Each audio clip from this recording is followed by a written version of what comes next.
Conor, congratulations on your victory this evening. Thank you, sir. Appreciate that. 40 seconds. I don't think a lot of people saw that one coming. You obviously came out very, very quickly. So, I mean, did you envision a scenario in which you got this thing done that quick? I did come out and I let that left hand go from the chamber. The force of him dipping and me connecting with him with my hip even was a shot in itself. But I'd probably put that down to 15 months outside of the octagon. You know what I mean? A little bit overstepping the shot, and I knew Donald, and I know Donald's good at dipping under the left hand, and I knew he would, and he would attempt to dip under the left hand. He's done it to the former champion in the 170 division, Robbie Lawler. He dipped under the left hand multiple times and secured takedowns. He dipped it under the now middleweight Darren Till. So 15 months outside the octagon, a little eager, take from it all and carry on. The shoulder strikes were incredibly effective. Was that something that you drilled? Was that a little bit of improvisation? What was that? They'll have to say now, the way they say, I just got a left hand. They'll have to say, I've just got a left shoulder as well. A left hand and a left shoulder.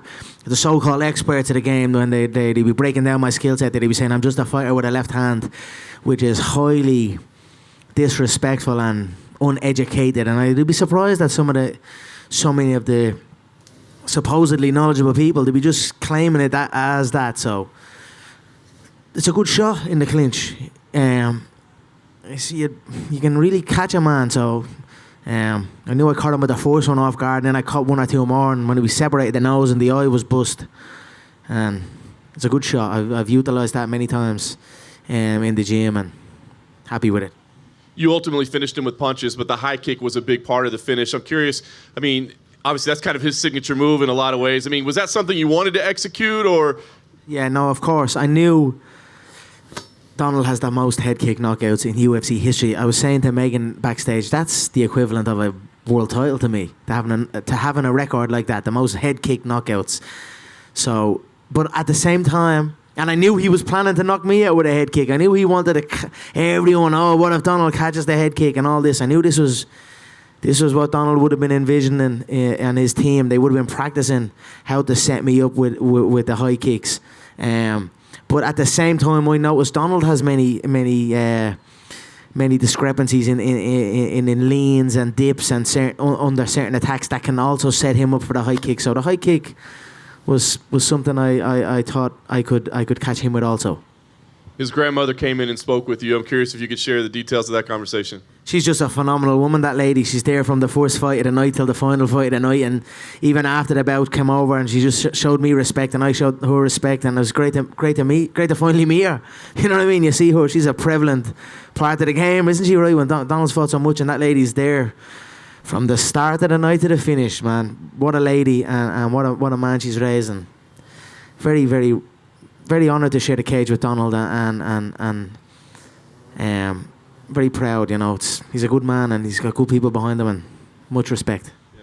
Last thing for me, Conor, we had a chance to speak with Dana already. I know there's a lot of options on the table, but he seems to think lightweight title shot is the best move for you going forward. Now, you've come out and said, at least I guess to him and to publicly, that fight is not going to happen between Khabib and Tony.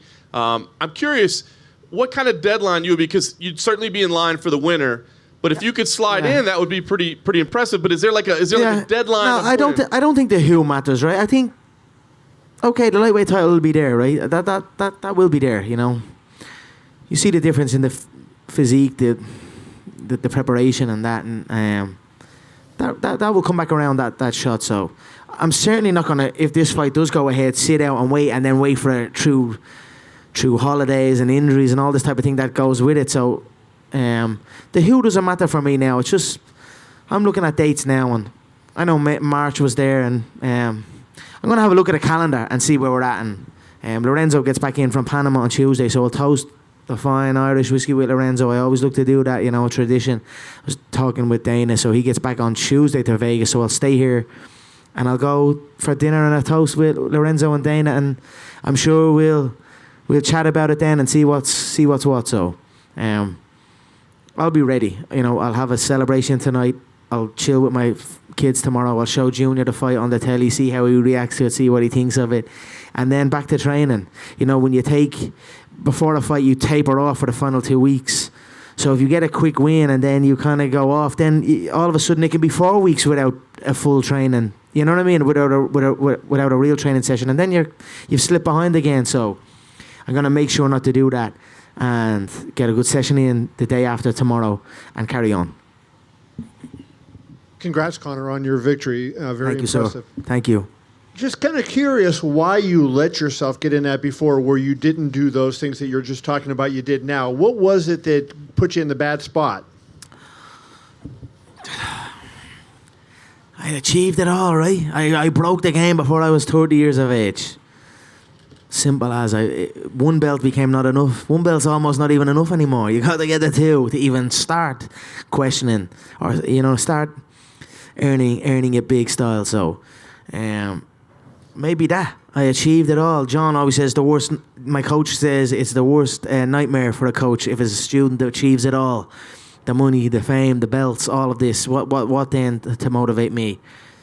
So I probably had to go through that and then just come back for the love. Like I got into it in the first place for the love. So, and everything's a learning curve, and you learn what's right and what's wrong. You know what I mean? So. Did you ever have a point like after the Khabib fight where you just were sitting there thinking about what you did and thought, I made a mistake here, I made a mistake here, because you still have achieved everything, right? But you went into this fight and performed. So obviously something changed from your preparation in the Khabib fight to this. Yeah, just my commitment, I wasn't committed. And for me, it was just a disrespect to the people that believe in me. So if I'm forming a team and I'm building, look, it feels like the world lights up when I make the walk, right? Everyone's so invested in it and excited by it. And then I've got the team of people that are behind me and putting their all and taking time away from their family and their people to come help me. And then I'm not committed with it, So I'll go training and then I'll go missing for 3 days and then I'll come back and it's sporadic and it's on my call and I'll ring and say, hey, we're in the gym now in the next half an hour. Make sure everyone's there. I just felt like I disrespected the people that believed in me and supported me, and that's what led me to recenter myself and get back to where I was at. I wonder if you feel like you can turn that Khabib fight into a fight like this, where I know you want to win the fight, but will it get nasty, or will it be a fight where you're able to do what you did here and people really, it seemed like they fell back in love with you like they had done several years ago? It's got very personal with that man and his team, and look, it is what it is. I make no promises. I am who I am, and it is what it is. So I'll certainly be focused on the skill sets. You know what I mean? We have a particular skill set, myself and that man. He holds on to the legs, and I come for it. So I'll be excited to get that one back. So we'll see what happens. We'll see what happens in the Tony fight. Tony's another interesting foe for me. See what happens. If something happens, I'll be here. Just two last questions. I wanted to get your opinion of that fight. Do you think, everybody talks about Khabib has won 28 in a row. I think Tony's won 16 or 17 in a row.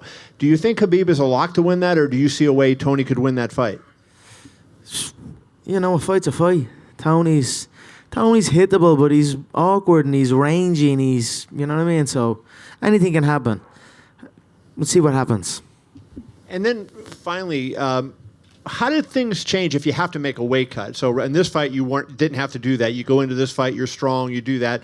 Do you have to test in maybe training camp? No, I won't test. I've done it before. I'm Mr. Weight Class. You know what I mean? I've gone through all the divisions, right? I've gone through 3 divisions now. So it's just about commitment. That's it. Just commit and just do what you know you need to do, and that's it. So tonight's my night, but I'm no different than, you know what I mean? All I did was just put in the work, and that's it. So if each one of us put in the work that we know we should do, we know what the work is we need to do. It's just sometimes you don't do it, and then when you say, okay, I got to do this, and you got to do it, and then you don't do it. That's like a defeat. And then those add up, and then your lack of interest to go do it actually wanes, and then you can get injured and all this type of thing. So for me, it's just about recognizing what needs to be done and do it strictly, and do it.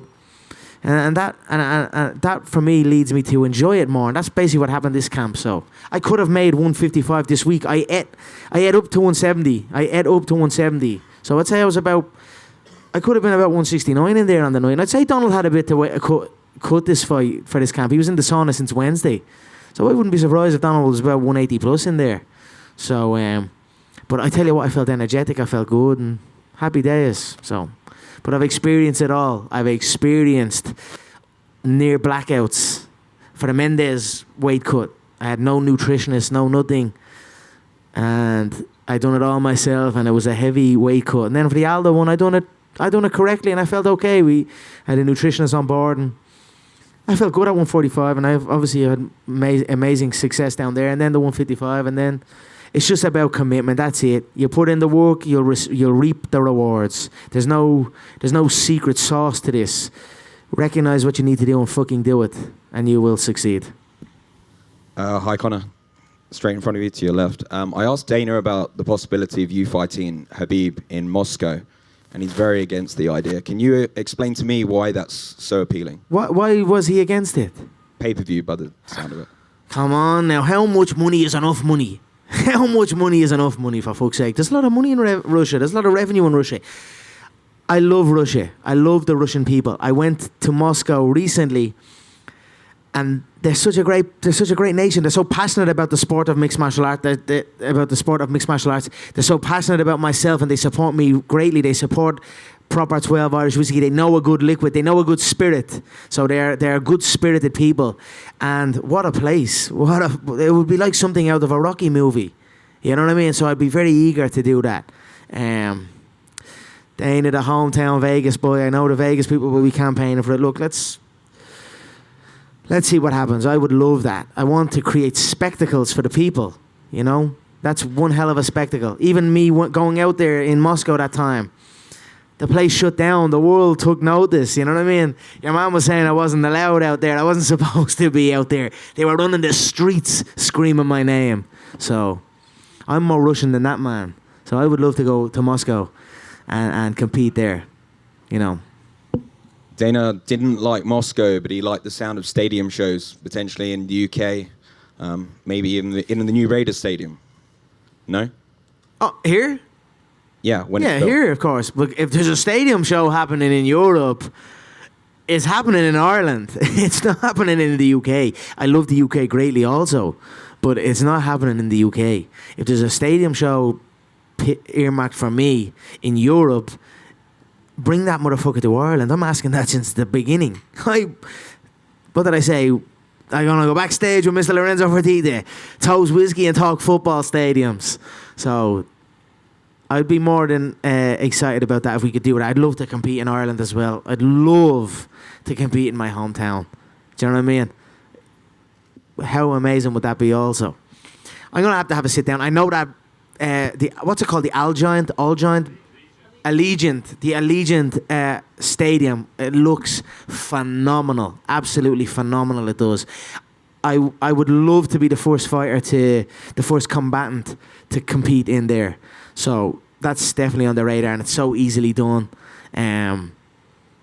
But I would love to bring it home also. Just one last one. Have you seen Floyd's post since the fight? Yeah, he forgot McGregor Sports and Entertainment on the poster. You know what I mean? That right there cuts him out. So it's me and Manny. Look, we'll see what happens. El Floyd, he's a funny man, El Floyd. So we'll see what happens. The discussions are always ongoing. They never stop, you know. You know, Floyd and going through money fast. So he's far from retired, and that rematch will happen at some stage. But mixing MMA and boxing, I'd imagine that's a bit more difficult than having maybe a clear run at just MMA for maybe a year. Well, what is the plan there? Maybe just stick to MMA for this year? We'll see what happens. Look, I spent so much time in my boxing gym. I went back to my roots, Crumlin boxing, where I began. And what happens tonight? I smack him with my shoulder and smack him with my foot. I was almost gonna say to Joe, that's Crumlin boxing 101. Smack him with the shoulder.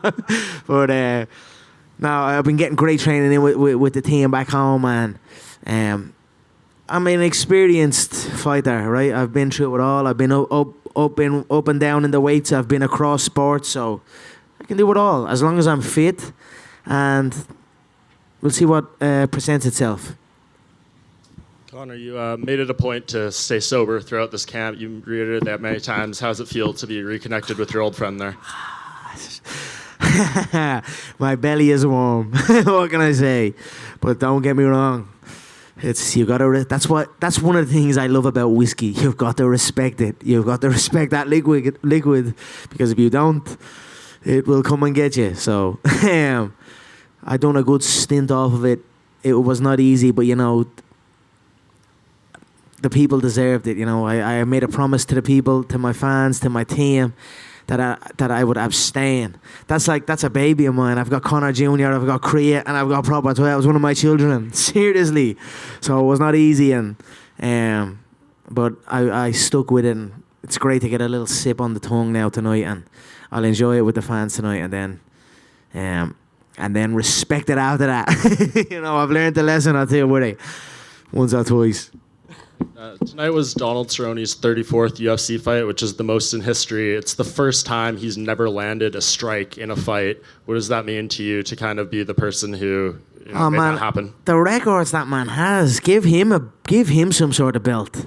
Seriously, that you give belts out and this, that, and the other, and they're even creating them now at this stage. What a phenomenal legacy Donald has, and it's an honor to share the octagon with that man. Seriously, I mean that. I've shared the octagon with some great UFC fighters, and Donald is up there with the best of them all. So I'm very, very proud to share the octagon with him, and phenomenal records. I could only hope and dream to achieve the records he has. The amount of 34 fights, that's my 12th fight. So he's 3 times more fights than me inside that octagon. He fought 11 times in the last year, and I'd only fought 11 times in the UFC period. So it's just breathtaking what the man's be at, and I'm happy that it was clean enough. You know what I mean? I thought if it went on, and Donald falls into shots sometimes, and I knew if he fell into it, I was almost anticipating having Herb stop the fight. I was almost anticipating if we go on here and he falls into a shot and I catch him with a backhand shot or a lead hook shot as he's coming in, and he goes down, I'm not going to follow him down. I'd have Herbs try and step in. Do you know what I mean? That was kind of what I was thinking on the way in. So I'm happy the way it ended. It was a couple of shoulder smacks. The foot clattered him in the head and shocked him, and then the backhand put him down, and he'll recover. And he can go again. So I'm happy with that. I'm excited to see what he does. So. And you mentioned records. One of the first things off the tip of your tongue when you won was, the record about getting knockouts at featherweight, lightweight, welterweight. That's a phenomenal record. If I do say so myself, I wanted that one. You know what I mean? Like I said, they strip fighters and then they makeshift belts. They give fighters makeshift belts against like unranked opponents. All this type of stuff. And then it's like to replicate. When I won that champs, when I became champ, right, they didn't even have the second belt for me. They didn't want to have the second belt for me. Then all of a sudden they're stripping fighters and making easy enough matchups and almost creating it again after me. I'm like, what the fuck, man? These guys, they'll wipe you off the map like that. So I'm happy I got another. I etched myself in history again. With I don't think that can be. I don't think that's a record that can be achieved handily again, across 3 weight divisions, and so I'm happy with it. And you also mentioned, making up. They won't get rid of me, I tell you. And you mentioned, the making fake belts and stuff up too. Jorge Masvidal was cage side, and he was wearing a very familiar looking outfit that I think you kind of made famous once. What did you make of that? I talk about baloney. If you ask me, that was ridiculous. I didn't know what was going on there. Like I said, the old ladies in Ireland, they wear house coats watching the soap operas. So I'm like, what's this guy sitting in? I'm like, I don't know. Whatever. All the best. That fight interest you at all? Yeah, of course. Let's see what happens. I'd like to scoop up that. That's not a great belt, is it? But I'll still take it.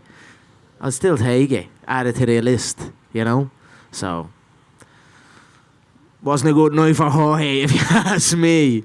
But all the best to him. God loves a trier. And last thing for me, Nate Diaz tweeted out right after the fight. He has his own little thing and all. It's a mad scene. I don't know. What does be going on?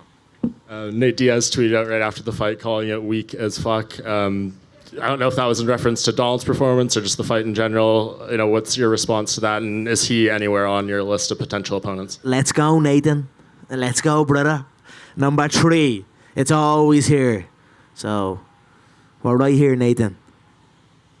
These will be the final questions for Conor. Hey, Connor, down here. I think Jorge was trying to wear the same robe that you wore at the Maymac workouts in Vegas at the PI. It's like the same. I think that's what he was trying to. If you look at it, it's like a Why? Versace robe. I know what it is. Why? Why? So I don't know either. So I'm just whatever. Fucking, I don't know. Dana was in here earlier. I guess Kamaru Usman had his Twitter hacked, and some of the hacked tweets were to you. They were profane. I'd be skeptical of that.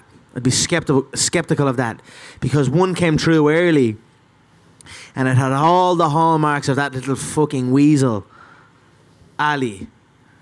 Just a right.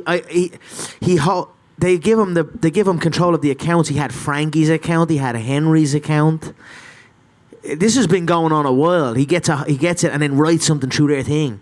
And I've been in discussions with some of these athletes, right, to come on board and whatever, and help them out and that. And I know exactly what had happened. And then the way the first one was written, I knew exactly where it came from. And then all of a sudden, a little bit heavier ones, and then it became a hack job. So whatever. I don't know what the fuck. I don't know what's going on tonight. It's a bit of a weird night, wasn't it? The two boys doing mad stuff. I don't know, man. Whatever. All the best to them. So you think it could have been Usman tweeting that or Ali? No, I don't think it was Usman. I don't know. I don't care. I don't care, man. I actually don't care. It just had all the hallmarks of your man that's done it in the past multiple times. So that's why because Dana, I didn't even see it originally, right? I know I saw one originally, and Dana then sent a message to send to me. Oh, this had to happen, and I was like, I don't think. And then but I didn't see any of the rest of them. I just saw the first one, and the first one had all the hallmarks of your man logging in and doing his thing like he's done with all his other clients that he represents. It's happened though. This is happening since years. Like I'm talking to, like even with the other crowd. Like I've been dealing with this a long time, so I know exactly what the sus is. But whatever. I mean, do you think that with Usman and Masvidal, they're obviously trying to fight you? Obviously, that's what the message is behind all this stuff, right? Yeah. Is it not? Yeah, of course. Let's do it then. Let's do it. I'm more than ready. I enjoy this division. I like this division. I don't think they're that big. They're a bit bigger, right? Okay. I think Donald's bigger than Jorge. I know Jorge has a win over Donald, but I think Donald's as big. Now, Jorge's a former lightweight, so I don't know what that Dana was saying. I'd like to see them on the scales right now tonight and see what they're at. And I don't think that at the end of the day, we got to weigh 170. I feel good at 170. I don't think your man Usman, he's small enough, 5'8" or something. I think he's small. So I'm more than ready for that division. I'm here at this division. I hold a nice win in this division now. A couple of nice wins. So we'll see what happens. I'm open. Thanks, Connor. Thank you, guys. Appreciate you all. Thank you.